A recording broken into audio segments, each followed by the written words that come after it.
Hello friends, hope you all are fine. Today we are going to start our chapter number 5 of class 12th sociology, and the name of chapter is the challenges of cultural diversity. Basically in this chapter we will study that, as we know that in the society there is diversity among different communities, and people belongs to different religion. Sometimes practicing of cultural activities may interfere or may interrupt the feelings or emotions of others. So how the society balance all the things we will read in the following chapter. So let us start. The term diversity emphasizes differences rather than inequalities. तो देखिए, diversity का मतलब ये नहीं होता कि लोगों के बीच में इनइक्वालिटीज़ है, एक ऊपर है या दूसरे वर्ग को नीचे रखा गया, नहीं। डाइवर्सिटी का मतलब होता है एक कम्युनिटी की मान्यताएं अलग हैं और दूसरी कम्युनिटी की मान्यताएं या वे ऑफ बिलीविंग या वे ऑफ प्रैक्टिसिंग रिलीजियन, वो सब अलग अलग हैं। इंडिया इज़ कल्चरली डाइवर्स, हमारे यहाँ तो बहुत ज़्यादा डाइवर्सिटी है हमारे देश में। हैविंग कम्युनिटीज़ ऑफ डिफरेंट, अलग अलग रिलीजन के लोग हैं, अलग अलग भाषाएं हैं। Even schedule 8 of Indian constitution states that 22 languages are to be consider as official language. फिर लैंग्वेजेस के अंदर सेक्ट भी हैं, अलग अलग रेसेस हैं, कास्ट्स हैं, बहुत सारी हमारे यहाँ डाइवर्सिटीज़ हैं।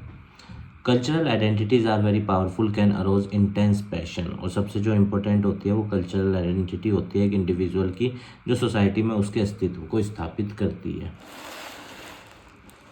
Able to mobilize large number of people, cultural way में आप देखते हो लोगों को बहुत बड़े स्केल पे मोबिलाइज किया जा सकता है। Sometime cultural differences are accompanied by economic and social inequalities and provoke opposition from other communities।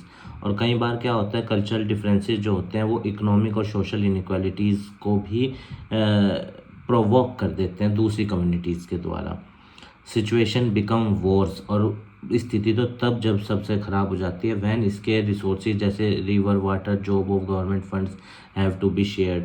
जैसे रिवर वाटर कई बार क्या होता है, जैसे ये तमिलनाडु और उसके कावेरी जल विवाद है ना, और इधर अपना दिल्ली में यमुना नदी का जो विवाद है, हरियाणा पंजाब का, तो इस पे भी कई बार प्रॉब्लम्स हो जाती है। गवर्नमेंट जॉब्स में देख लो आप, कितनी ज़्यादा जॉब्स कम है और डिमांड बहुत ज़्यादा है। Cultural identity can be challenge if competition, conflict और social economic inequality exist among them. Cultural identities को चैलेंज भी करा जा सकता है कंपटीशन के ज़रिए। दूसरे कल्चर के लोग अपने आप को सुप्रीम दिखाना चाहते हैं या एपेक्स दिखाना चाहते हैं। कन्फ्लिक्ट्स हो जाते हैं मान्यताओं को लेके, या सोशल इकोनॉमिक इनइक्वालिटीज़ के बेस पे कि सोसाइटी में उस कल्चर के लोग तो ये काम करते हैं या इस सेक्ट में आते हैं, हमारा कल्चर बड़ा है, like that. The importance of community identity. अब हमारे जीवन में कम्युनिटी का पार्ट बनने की क्या मतलब ज़रूरत होती है, क्या हमारे जीवन में उसका महत्व होता है। Our community provide us with language, जिस कम्युनिटी से हम बिलोंग करते हैं हम उसी की लगभग लैंग्वेज को बोलते हैं, वो हमारी मदर टंग होती है। एंड कल्चरल वैल्यूज़ भी हम उसी की फॉलो करते हैं। It also anchors our self identity, और हमारी पहचान भी हमारी कम्युनिटी के ज़रिए होती है generally. Expanding and overlapping circles of communities, families, kinship, caste, region and religion, they give us a sense of identity of who we are। तो किस परिवार से हम बिलोंग करते हैं, हमारे रिश्तेदार कौन है, हमारी जाति क्या है, हम किस रीजन के हैं, हमारा रिलीजन क्या है, इस बेस पे ही हमारी पहचान को तय किया जाता है। हालांकि आर्टिकल 15 है या आर्टिकल 14 है, कॉन्स्टिट्यूशन राइट्स के उसमें नहीं जा रहा हूँ, बस एक जनरली सोशल एस्पेक्ट बता रहा हूँ। People react emotionally or even violently whenever there is perceived threat to their community identity। और अगर किसी को लगता है कि, या कम्युनिटी के मेंबर्स को लगता है कि उनकी कम्युनिटी पे खतरा है, तो फिर लड़ाई या वो सब चीज़ें भी हो जाती हैं। और बहुत सारे हमने कम्युनल रिवोल्ट्स इंडिया के अंदर देखे भी हैं, चाहे 1984 के वो सिख रिवोल्ट्स हुए थे या गुजरात में हुए थे मुस्लिम्स के, तो वो दिखाई दे सकते हैं। कम्युनिटी आइडेंटिटीज़ आर यूनिवर्सल, और जिस भी कम्युनिटी में आप पैदा होते हैं जनरली हम उसी के मेंबर कंसिडर करे जाते हैं। एस्क्रिप्टिव बेस्ड ऑन बर्थ, जन्म के बेस पे जहाँ जन्म लिया हम उसी कम्युनिटी के मेंबर माने जाएंगे। Give a sense of security and identity. अब देखो, जब एक पर्टिकुलर आदमी एक पर्टिकुलर कम्युनिटी का मेंबर होता है ना, तो वो सिक्योर भी फील करता है और उसकी एक पहचान भी होती है कि हाँ मैं इस समुदाय का हूँ, है ना। बहुत सारे आपने गाने भी देखे होंगे यूट्यूब पे कि कम्युनिटी बेस्ड पे जो गाने बनते हैं। Nation, nation is a large community consisting of different communities. तो नेशन क्या होता है? एक देश जो बहुत बड़ी कम्युनिटी है जिसके अंदर बहुत सारी छोटी छोटी कम्युनिटीज़ हैं। जैसे इंडिया है, इंडिया एक बड़ी कम्युनिटी मान लो आप, और इंडिया के अंदर सभी समुदाय के लोग, ये छोटी छोटी कम्युनिटी हैं। A state refers to an abstract entity consisting of a set of political legal institutions claiming control over a particular geographical territory and people living in it। तो स्टेट किसको बोलते हैं? एक पूरी पॉलिटिकल आइडेंटिटी, एक पूरी राज्य व्यवस्था जो एक पर्टिकुलर ज्योग्राफी पे अपना कंट्रोल दिखाती है। जैसे इंडिया को अगर हम स्टेट के टर्म में कहेंगे तो जो इंडिया का ज्योग्राफिकल बाउंड्री है जिसके अंदर राज्य व्यवस्था चलती है वो क्या है? उस इंडिया को एक स्टेट बनाती है। Nation state are communities that have a state of their own in the modern world. Nation state क्या होता है? जिसके अंदर मतलब कि अपनी कम्युनिटीज़ का एक अलग ही स्टेट है। जैसे बहुत सारी कम्युनिटीज़ ऐसी होती हैं जो अपने अलग ही देश बना लेती हैं। जैसे हमने श्रीलंका का देखा था, सिनाला कम्युनिटी का है ना। तो इस तरीके से इंडिया नेशन स्टेट के तौर पे अगर हम देखें, हमारी पॉपुलेशन है 141 करोड़ 70 लाख, ठीक है। और लैंग्वेजेस और डायलेक्ट्स हमारे यहाँ 1632 भाषाओं से ज़्यादा बोली जाती है। Religion Hindus 80.5%, Muslim 13.4, Christians and now consider Muslim, Christian, Sikh, Buddhist and Jains are in our country in minority and even they are also protected by article 29 and 30 of Indian constitution in which rights of minorities are mentioned। And why in constitution they are mentioned? So that the majority cannot dominate the minority, like we have seen in the case of Sri Lanka in the power sharing chapter which you have read in your class 10th। In we have seen there that in the Sinhala community passed the Majoritarian Act of 1956 and tried to dominate the Tamilians, है ना। Why is it easy to describe a nation but hard to define it? तो देखो, एक nation को describe करना तो आसान है, पर उसको डिफाइन करना, उसकी परिभाषा देना बहुत ही मुश्किल है।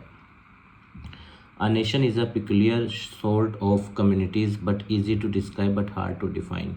Nation can be founded on the basis of common culture. Nations को हम किस बेस पे कर सकते हैं? एक कॉमन कल्चर के बेस पे, एक हिस्ट्री के बेस पे, क्योंकि बहुत लंबा इतिहास है इस देश का, एक कॉमन इतिहास है। पॉलिटिकल इंस्टीट्यूशन, लैंग्वेज के बेस पे, एथनिसिटी, इतिहास, रीजनल कल्चर, इन बेसिस पे हम एक नेशन को क्या कर सकते हैं? डिस्क्राइब कर सकते हैं। However, for every possible criteria, these are expectation and counter examples।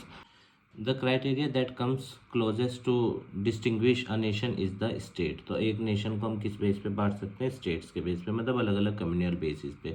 आप इंडिया के अंदर देखो, आप केरला जाओगे, वहाँ पे आपको जनरली मलयालम भाषा बोलने वाले मिलेंगे।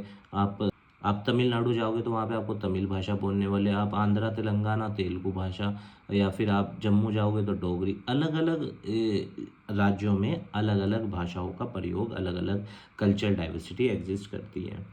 Unlike the other kids of the communities, nation are communities that have a state of their own. हर देश के अंदर स्टेट्स होते हैं, मतलब अलग अलग कम्युनिटी, कम्युनल बेसिस पे डिवीज़न होता है। That is why the two are joined with a hyphen to form the term nation state.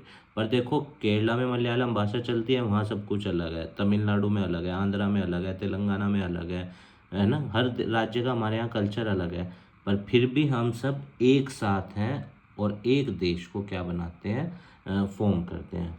तो हम कैसे हैं? होल्डिंग टुगेदर का है एग्जाम्पल।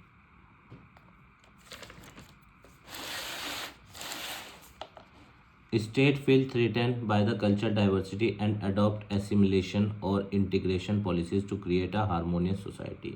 कई बार क्या होता है कि एक पर्टिकुलर स्टेट के लोग अपने लिए अलग से नियम कानून बनाते हैं ताकि वो अपने कल्चर को या अपने ट्रेडिशन को क्या कर सकें? प्रोटेक्ट कर सकें।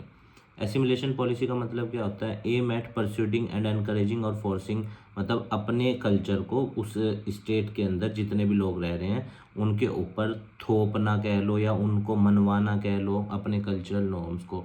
इसको बोलते हैं एसिमिलेशन पॉलिसी, ठीक है।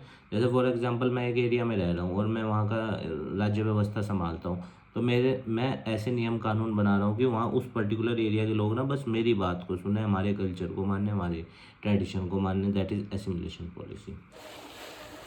और ये बहुत दिखता है सोसाइटी के अंदर कि generally we have to give up our cultural activity so that the balance can be maintained in the society.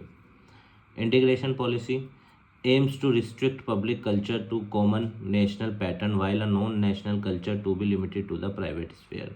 देखो जनरली इंटीग्रेशन पॉलिसी के अंदर ये आता है कि सब अपने कल्चर को फॉलो करें एक नेशनल पैटर्न के लेवल पे. ठीक है ना. हर किसी के कल्चर की मान्यताएं अलग होती हैं पर सिर्फ उन मान्यताओं को ज़्यादा माना जाए जो सोसाइटी के अंदर बैलेंस बना के रखती हैं. ठीक है. And while a non national cultures to be limited to the private sphere. और जो मान्यताएं मतलब कि एक देश से संबंधित या एक देश के फॉर्मेशन से जुड़ी हुई नहीं है वो एक प्राइवेट स्फीयर में रखे रहे. आप अपने मन में मानिए या अपनी प्रैक्टिस कीजिए, कोई दिक्कत नहीं. बस मतलब कि देश में ना बात आए और सोसाइटी में डिस्टर्बेंस क्रिएट ना हो. How do assimilationist and integrationist strategies try to establish singular national identities. तो जो ये दोनों होते हैं ये कैसे मतलब कोशिश करते हैं कि एक सिंगल नेशनल आइडेंटिटी लोगों की स्थापित रहे. जैसे centralising all power to forms where the dominant group constitute a majority and eliminating the autonomy of local और माइनॉरिटी ग्रुप. कई बार क्या करते हैं कि देखो मैं आपको पता है जैसे इंडिया के अंदर जनरली जो मेजोरिटी में कम्युनिटी होगी जाहिर सी बात है उसी की सरकार बनती है क्योंकि नंबर ऑफ वोट का परसेंटेज ज़्यादा होता है.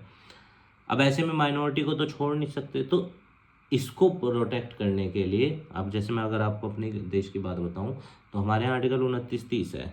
क्यों डाला गया वो? ताकि माइनॉरिटी को भी प्रोटेक्ट करा जा सके.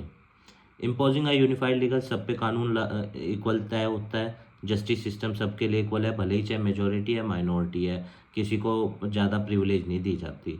Dominate group tradition and abolishing alternative system use by other group. और मतलब कि सबके लिए कॉमन कानून को तय करना, ये नहीं कि कम्युनिटी ने अपने कानून बना रखे, नहीं, सबके लिए कॉमन कानूनों को तय करना ताकि चीज़ें बैलेंस फॉर्म में चलें, कोई भी अलाइंग्ड फील ना करें.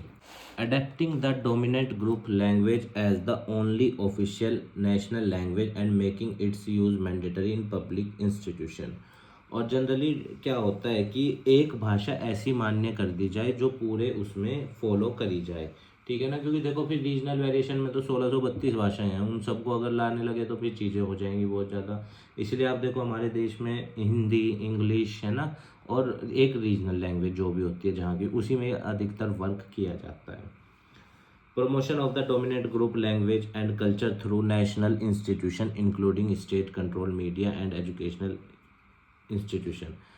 कई बार क्या किया जाता है कि डोमिनेंट ग्रुप क्या करता है अपनी लैंग्वेज और कल्चर को प्रमोट करना चाहता है नेशनल इंस्टीट्यूशंस के ज़रिए, एग्जीक्यूटिव, लेजिस्लेटिव, जुडिशरी के ज़रिए और मीडिया के ज़रिए, या एजुकेशनल स्कूल में भी उसी रिलीजन की चीज़ें पढ़ाई जाती हैं, उसी कल्चर की चीज़ें पढ़ाई जाती हैं. ठीक है. पर इससे ना फिर कन्फ्लिक्ट भी क्रिएट होते हैं, ये भी ध्यान रखना. कहीं जब वो कल्चरल चीज़ों को अपने प्रोटेक्ट करने की कोशिश करेगा, जो दबाया जा रहा वर्ग है फिर उसको दिक्कत, वो फिर रिटेलिएट करेगा. Adoption of state symbol, celebrating the dominant group history, heroes and culture, choice of national holidays और naming of street etc. Generally dominate group क्या करता है अपने कल्चर को प्रमोट करता है, स्टेट के सिंबल्स को, और हर जगह मूर्तियाँ या हर जगह कह सकते हो आप हीरोज़ को दिखाया जाता है. चॉइस ऑफ नेशनल हॉलीडेज़ आप देखो अधिकतर डोमिनेट ग्रुप के होते हैं. पर इंडिया में ऐसा नहीं है, माइनॉरिटी ग्रुप के भी हमारे यहाँ पे हॉलीडेज़ रखे गए हैं ताकि माइनॉरिटी अलाइंड फील ना करे. Scissor of land, forest, fisheries from minority group से कई बार वो कब्जे कर लिए जाते हैं जो स्टेट डोमिनेट करना चाहता है. हमारे यहाँ तो ऐसा नहीं है, हमारे यहाँ तो माइनॉरिटी भी इक्वल अधिकार एंजॉय करती है. And indigenous people and declaring them national resource. और कई बार क्या होता है कि माइनॉरिटी को दबाने के लिए नेशनल रिसोर्स के नाम से पे उनसे सारी चीज़ों को छीन लिया जाता है. पर इंडिया के अंदर ऐसा नहीं है. इंडिया के अंदर सब मतलब कि माइनॉरिटी हो चाहे मेजोरिटी हो, we all are living together happily. In term of nation state relationship with community identities, the Indian case fits neither the assimilationist. देखो ना तो हमारे यहाँ एसिमिलेशनिस्ट है ना हमारे यहाँ इंटीग्रेनिस्ट है. पर जिस देश में ये होता है ना वहाँ पे दोनों चीज़ें करी जाती है. मेजोरिटी हर वे में अपने आप को माइनॉरिटी के ऊपर हैवी करना चाहती है, पर हमारे यहाँ ऐसा नहीं है. The constitution declares the state to be a secular state. India is a secular state. But religion, language and other such factors are not vanish from the. अब देखो इंडिया एक सेकुलर स्टेट है, आर्टिकल 25 to 28, या फिर preamble में भी देख लो, है ना। पर फिर भी रिलीजन और लैंग्वेज एग्जिस्ट करता है, वो क्योंकि वो बिलीफ है, लोगों की मान्यताएं, वो पब्लिक स्फेयर में एग्जिस्ट करेंगी। But international standard very strong है, constitution protection is offer to minority religion, like हमारे यहाँ पे भी है। Regionalism in Indian context. अब रीजनलिज्म क्या होता है, देखो जैसे मान लो फॉर एग्जांपल मैं केरला से बिलोंग करता हूँ, तो मैं क्या कोशिश मैं मेरे को सबसे ज़्यादा प्यार इंडिया के अंदर, इंडिया से तो है ही है, पर मेनली सबसे ज़्यादा किस स्टेट से प्यार होगा, अगर हम मैं राज्य वाइज बात करूँ अपने से। This is called regionalism. जब एक व्यक्ति अपने रीजन को प्रोटेक्ट करे, अपने रीजन को बढ़ावा दे, या अपने रीजन की रक्षा के लिए कुछ भी करने के लिए तैयार है, that is called regionalism. Regionalism in India is rooted in India's diversity of language. Language base पे आपको यहाँ हमारे यहाँ रीजनलिज्म दिख जाएगा। मलयालम अलग में है, तमिल अलग में है, कन्नडा अलग में है, और तेलुगु अलग राज्यों में बोली जाती है ना। ट्राइब्स दिख जाएंगे, एक पर्टिकुलर अलग अलग रिलीजन के मतलब एक पर्टिकुलर रिलीजन के लोग आपको एक पर्टिकुलर रीजन में दिखाई देंगे। It is also encouraged by the geographical concentration of these. और ये सब बोलने वाले एक जियोग्राफिकल कंसंट्रेशन मतलब एक पर्टिकुलर एरिया में रहेंगे। Of these identity markets in particular region and fuelled by a sense of regional deprivation. और कई बार क्या करते हैं कि बहुत सारे राज्य होते हैं ऐसे जो किस बेस पे बने होते हैं, रीजनल डेप्रिवेशन के बेस पे बने होते हैं। जैसे हमने देखा था ना, भाषा के आधार पे पहला राज्य 1953 state recognisation act Andhra Pradesh बना था, है ना। Language coupled with regional and tribal identity are the most powerful instrument for the formation of ethnonational identity of India. तो देखो लैंग्वेज एक पर्टिकुलर एरिया में बोली जाती है, और ट्राइबल आइडेंटिटी मतलब एक पर्टिकुलर एरिया में रहने वाले लोगों के। तो इन सब चीज़ों पे ये पावरफुल इंस्ट्रूमेंट है ये दोनों, जिसके बेस पे रीजनलिज्म फैलता है या चलता है। हावेवर लिंग्विस्टिक कम्युनिटीज़ जो होती हैं स्टेटहुड का दर्जे की मांग करती हैं, जैसे 2000 सन में छत्तीसगढ़, उत्तरांचल और झारखंड बना था। Language did not play a prominent role. पर देखो इन तीनों के केस में, जैसे आंध्रा तो बना था लैंग्वेज बेस पे, पर ये तीनों लैंग्वेज बेस पे नहीं बने थे। तो कहने का मतलब क्या है कि लैंग्वेज मैटर करता है रीजनलिज्म में, पर हर बार लैंग्वेज मैटर करे दैट इज़ नॉट इम्पोर्टेंट। और भी बहुत सारे फैक्टर होते हैं जो मैटर करते हैं रीजनलिज्म को प्रमोट करने के लिए। और अभी देखो तेलंगाना भी अलग हुआ आंध्रा से, तो this is the regionalism. Indian federalism and the 3 list of subject. हमारे यहाँ वैसे तो 4 हैं, है ना। सेंट्रल लिस्ट, कॉन्करेंट लिस्ट और स्टेट लिस्ट, और एक रेजिडरी लिस्ट भी होती है। आइए देखते हैं। There are list of subject मतलब किसकी क्या जिम्मेदारी है, कौन राज्य सरकार क्या जिम्मेदारी पूरी करेगी, केंद्र सरकार क्या जिम्मेदारी पूरी करेगी, वो सब मेंशन है। एरिया ऑफ गवर्नेंस, कौन कितने एरिया में गवर्न करेगा, किसकी क्या रिस्पॉन्सिबिलिटी होंगी, ठीक है ना। कौन सेंटर के साथ मिलके काम करेगा किन कामों पे। बहुत सारे काम ऐसे भी होते हैं जिसमें सेंट्रल गवर्नमेंट के साथ काम करना पड़ता है, जैसे education, forest, marriage. Areas where both are allowed to operate, ठीक है। आइए देखते हैं कौन करंट लिस्ट। 52 वर्क ऐसे हैं जिस पे राज्य सरकार और केंद्र सरकार मिल के काम करती है। स्टेट लिस्ट में 61 काम है, पहले 66 थे, जिस पे कौन काम करेगी, राज्य सरकार। और सेंट्रल लिस्ट में कितने काम है, 100 काम है, जिस पे कौन काम करता है, सेंट्रल गवर्नमेंट। और एक होती है रेजिडरी लिस्ट, जिस पे भारत की संसद काम करती है, जो इसमें मेंशन नहीं है, ठीक है ना। जो इन तीनों लिस्ट में काम मेंशन नहीं होते उस पे भारत की पार्लियामेंट काम करती है, उसको बोलते हैं रेजिडरी लिस्ट। ताकि कन्फ्लिक्ट ना हो, राज्य सरकारों को भी अपनी जिम्मेदारियां पता हो, केंद्र सरकारों को भी, और किसी भी तरीके का कोई प्रॉब्लम क्रिएट ना हो। अब माइनॉरिटी के टर्म में सोशियोलॉजी की डेफिनेशन क्या है, आइए देखते हैं। The notion of minority group is widely used in sociology में माइनॉरिटी ग्रुप वर्ड बहुत यूज होता है।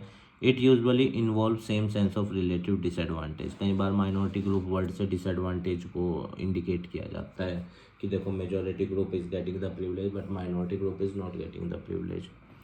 The sociological sense of minority also implies that the member of the minority form a collectivity. They have a strong sense of group solidarity, a feeling of togetherness and belonging. तो सामाजिक sense में अगर हम पढ़ें, minority के अंदर क्या होता है कि माइनॉरिटी कम्युनिटी के मेंबर की एक दूसरे के प्रति सहानुभूति होती है, एकजुट होकर रहते हैं, एक दूसरे के लिए स्टैंड करते हैं। सब्जेक्ट टू प्रीजुडाइज एंड डिस्क्रिमिनेशन, कई बार माइनॉरिटी बेसिस पे डिस्क्रिमिनेशन भी हो जाता है और अलग प्रॉब्लम्स को भी फेस करना पड़ता है कई बार माइनॉरिटी कम्युनिटीज़ को। Minority group is disadvantage in one sense, एक वे में तो इनको डिसएडवांटेज माना जाता है क्योंकि पॉपुलेशन के टर्म में इनका नंबर कम है, पर दूसरे वे में नहीं। जैसे रिलीजियस माइनॉरिटीज़ हैं, जैसे पारसीज और सिख्स हैं, ठीक है ना, ये इकोनॉमिकली बहुत ही अच्छे होते हैं, बहुत ही ज़्यादा अच्छे पैसे वाले होते हैं। तो पॉपुलेशन में तो कम है, पर देखो पैसों के मामले में कितने मेहनती और अच्छे हैं और कितने संपन्न हैं। बट कल्चरल साइंस में इस नंबर्स इनका कम है पॉपुलेशन वाइज।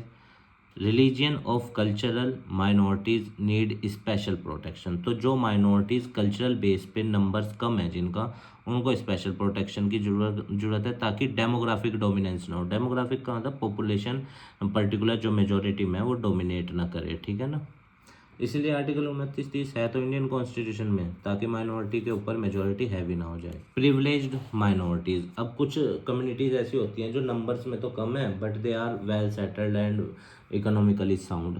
एक्सट्रीमली प्रिविलेज्ड और wealthy people are not referred to as minority, तो जो संपन्न लोग होते हैं उनको तो माइनॉरिटी जनरली कंसिडर नहीं किया जाता है। Why should the minorities be given constitution protection, अब माइनॉरिटी को कॉन्स्टिट्यूशन प्रोटेक्शन क्यों दिया जाए, ताकि मेजॉरिटी उसके ऊपर हैवी ना हो और वो मेजॉरिटी अपने अधिकारों को, अपने बिलीव्स को माइनॉरिटी के ऊपर ना थोपे, इसीलिए कॉन्स्टिट्यूशन प्रोविजंस मेंशन किए जाते हैं। Culture minority need special protection because of the demographic dominance of the majority. पहला पॉइंट मैंने बताया अभी आपको, मेजॉरिटी ना हैवी हो पाए माइनॉरिटी के ऊपर, इसलिए इनको प्रोटेक्शन चाहिए। इन डेमोग्राफिक पॉलिटिक्स, पॉलिटिक्स में देख लो आप, पॉपुलेशन मेजॉरिटी वाले की सरकार बनेगी। It is always possible to convert a numerical majority into the political power, जाहिर सी बात है, तो जो मेजॉरिटी में होंगे उन्हीं की सरकार बनेगी। दिस मीन्स दैट रिलीजियस और cultural minorities are politically vulnerable, तो इसका मतलब क्या होता है कि कई बार जो रिलीजियस और कल्चर माइनॉरिटीज़ होती हैं उनका रिप्रेजेंटेशन नहीं हो पाता, तो फिर ऐसे में मेजॉरिटी उनके ऊपर हैवी ना हो जाए, तो प्रोटेक्ट करना ज़रूरी है।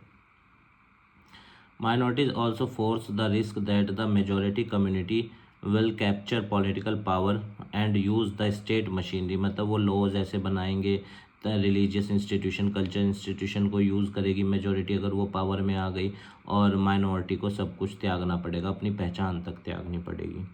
आर्टिकल 29-30 इंडियन कॉन्स्टिट्यूशन का है जो माइनॉरिटीज़ को कल्चरल डाइवर्सिटीज़ के बेसिस पे या उस पर प्रोटेक्ट करता है। कम्युनलिज्म, समुदायवाद, देखो हर व्यक्ति कहीं ना कहीं अपनी कम्युनिटी के लिए स्टैंड करता है, तो बहुत सारी कई बार इसलिए इश्यूज भी क्रिएट हो जाते हैं। रेफर्स टू एग्रेसिव चुनाविज्म, है ना, based on the religious identity where religious group sees itself as legitimate superior war the group being inferior illegitimate and opposed. तो क्या होता है कम्युनलिज्म में, जब व्यक्ति के ऊपर समुदायवाद ज़्यादा हैवी हो जाता है तो फिर वो अपने समुदाय को सुप्रीम मानने लगता है ना, वॉर्थी मानता है, और बाकी सबको इलेजिटिमेट, अपोज करता है, इन्फीरियर मानता है। और बहुत सारे आपने सॉन्ग्स भी सुने होंगे इस बेस पे, बने हुए हैं यूट्यूब पे। Characteristic feature of communalism, cultivate aggressive political identity, अपने समुदाय को प्रमोट करेंगे, जैसे बहुत सारे सुना होगा ना आपने। हालांकि कम्युनल बेस पे वोट मांगना गलत है, पर पर्टिकुलरली सोसाइटी के अंदर हर कम्युनिटी अपने ही कैंडिडेट को आगे बढ़ाती है ना, अपने ही कैंडिडेट को, अपनी कम्युनिटी के कैंडिडेट को वोट देती है, और ये देखा भी गया है। जैसे फॉर एग्जांपल एक पर्टिकुलर एरिया में एक्स कम्युनिटी के मेंबर्स बहुत ज़्यादा हैं, तो वहाँ से कौन कैंडिडेट जीतेगा, उस कम्युनिटी का। Religious identity overrides everything else, और धर्म वाली आइडेंटिटी क्या होती है, हर आइडेंटिटी को क्या करती है, मतलब धार्मिक आइडेंटिटी सुप्रीम है बाकी सबसे, भले ही कम्युनल अलग अलग हो सके, पर ये भी हो जाता है कि हमारे तो धर्म का है, चलो। Communalism is a recurrent source of tension and violence, समुदायवाद कई बार टेंशन और वायलेंस भी क्रिएट कर देता है, जैसे हुआ भी है 2 बार, है ना। ये एंटी सिख रिवॉल्ट्स हुए थे 1984 में, मुस्लिम रिवॉल्ट्स हुए थे गुजरात में। सेकुलरिज्म याद रखना, धर्मनिरपेक्षता, मतलब कि देश का कोई पर्टिकुलर धर्म नहीं होगा, और देश के अंदर सभी धर्मों को बराबर का अधिकार होगा। Article 25 to 28 Indian constitution. Western meaning समझते हैं, इंडियन मीनिंग समझते हैं सेकुलरिज्म का। वेस्टर्न मीनिंग में चर्च और स्टेट अलग होते हैं। इंडियन मीनिंग में सेकुलर पर्सन और state is one that does not favour any particular. Secular व्यक्ति या देश, सेकुलर देश किसी एक पर्टिकुलर रिलीजन को दूसरे के ऊपर फेवर नहीं करता। पर वहाँ पे चर्च और स्टेट अलग हैं। चर्च की मान्यताएं अलग हैं, राज्य सरकार अलग, मतलब देश अलग काम करेगा। रिलीजियस और पॉलिटिकल अथॉरिटी वहाँ पे अलग है, पर हमारे यहाँ नहीं है। हमारे यहाँ सभी लोग, अलग अलग धर्म के अलग अलग सब लोग इक्वल हैं।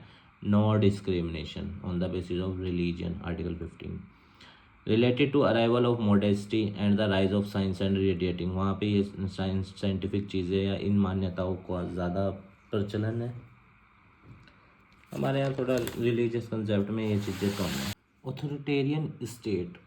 ऑथोरिटेरियन स्टेट उसको बोलते हैं जहाँ पे लोगों के कोई अधिकार नहीं होते and the state try to dominate all over the fundamental rights और all over the aspect of the life. It is a state in which the people have no voice. जिस राज्य के अंदर, देश मतलब देश के अंदर लोगों की कोई आवाज़ ना हो, ना वो बोलने के लिए स्वतंत्र हो, और जो पावर में है, मतलब जो सत्ता में हैं लोग, वो किसी के प्रति उत्तरदायित्व ना रखते हो, ना किसी के प्रति उनकी जवाबदेही हो। जैसे नॉर्थ कोरिया। ऑथोरिटेरियन स्टेट के अंदर सिविल लिबर्टीज़ नहीं होती, जैसे freedom of speech, freedom of press, freedom of political activities, right to protection from wrongful use of authority, right to the due process of the law and so on. ठीक है, India के अंदर ये सब हैं। हमारे यहाँ हम फ्रीडम ऑफ स्पीच भी है, फ्रीडम ऑफ प्रेस भी है, article 19, freedom of political activity भी है। We want to be elect in the election, we can, and we also have a right to vote also. Right to protection भी है। राज्य सरकार, केंद्र सरकार हमारे खिलाफ कुछ गलत नहीं कर सकती, क्योंकि जुडिशरी की व्यवस्था है और लॉ के हिसाब से सबको चलना होता है। पर ऑथोरिटेरियन स्टेट के अंदर ऐसा नहीं होता। Civil societies is the name given to the arena which lies beyond the private domain of the family but outside the domain of the both state and market। Civil society किसको बोलते हैं? जो कि मतलब परिवार से बाहर की चीज़ है, ठीक है, और स्टेट और मार्केट, मतलब मार्केट का मतलब जो प्रिविलेज चीज़ें हैं सोसाइटी के अंदर, उन सब चीज़ों से ऊपर होती है। Civil society is the non state and non market part of the public domain. Society में लोगों को इफेक्ट करती है चीज़, in which individual get together voluntarily to create institutions and organisation.